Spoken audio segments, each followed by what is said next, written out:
Alright, so we're out here in the streets of Minneapolis with the Sigma SD1, and that's going to be the focus for today's camera classic, so check it out.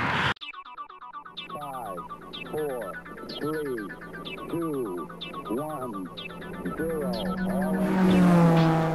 Liftoff. We have a liftoff. 32.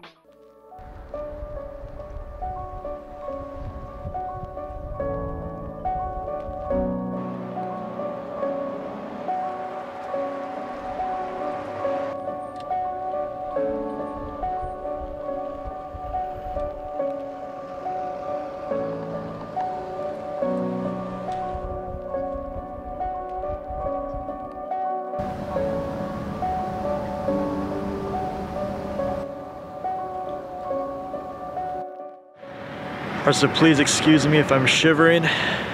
It just got so cold so fast up here in the Midwest, USA. But we have the Sigma SD1 Merrill. We're gonna read off the specs a little bit later, but right now I'll just give you a little rundown of my setup. So I've been using this predominantly with two lenses. The first lens is a Sigma 30mm f1.4. The second today is my walk around lens, the 18-50 constant f2.8 aperture.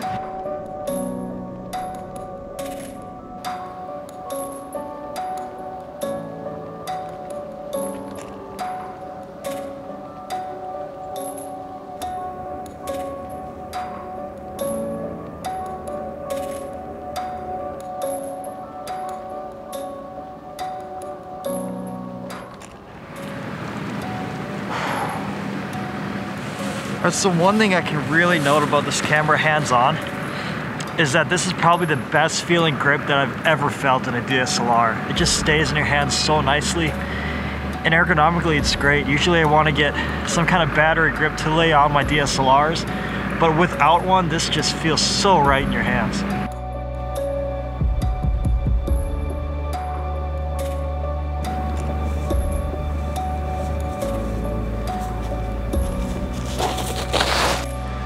So this camera is what they called at the time the very first full color sensor DSLR, and honestly I don't know what that means, but I can tell you because it has their foveon sensor, actually the upgrade of that, which is the Merrill sensor made by Dick Merrill, the colors that this camera produces are very rich and unlike anything that you'll see on any kind of Bayer sensor out there.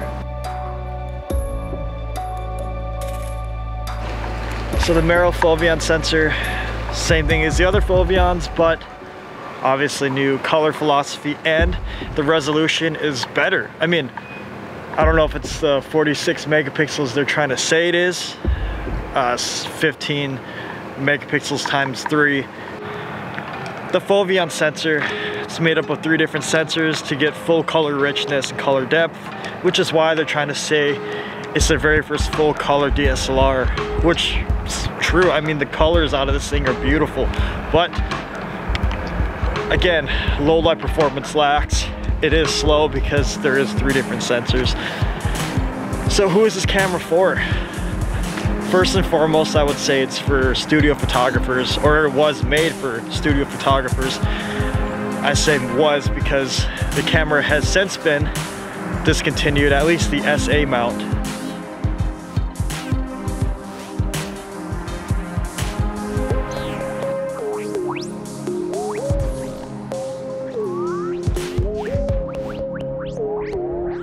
Between the riots and the coronavirus, I think it's safe to say that the Twin Cities have seen better days. But I mean, it still makes for good subject for street photography, I guess, if there's any silver lining in these clouds.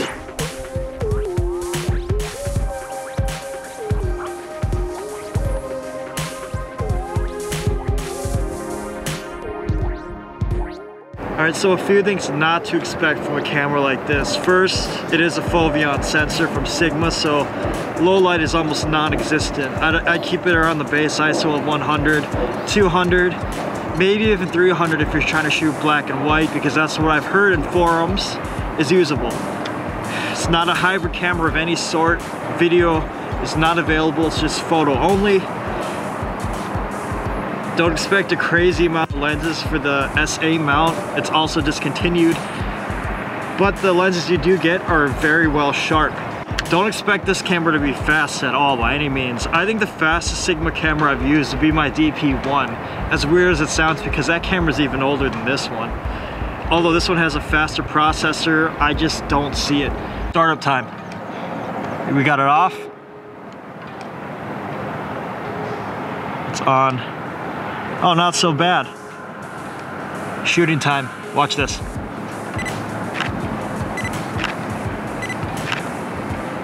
I don't know if you can tell. It's still writing. There's what we're looking at. Still writing. Still writing.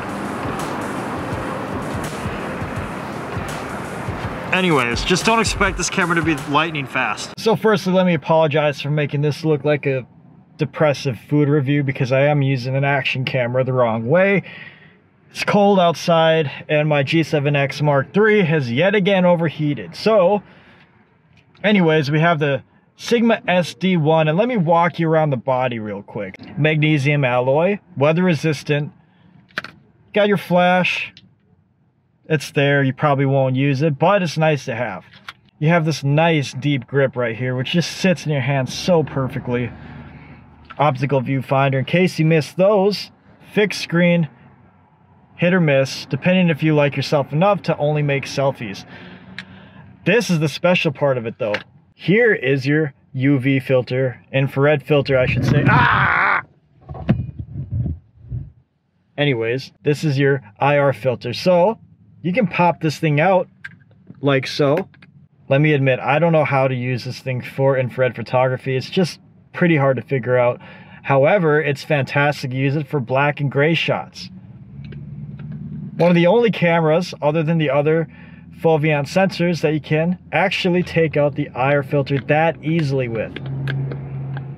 Pops right back in there. Put this thing back on. Continue our walk around with the body.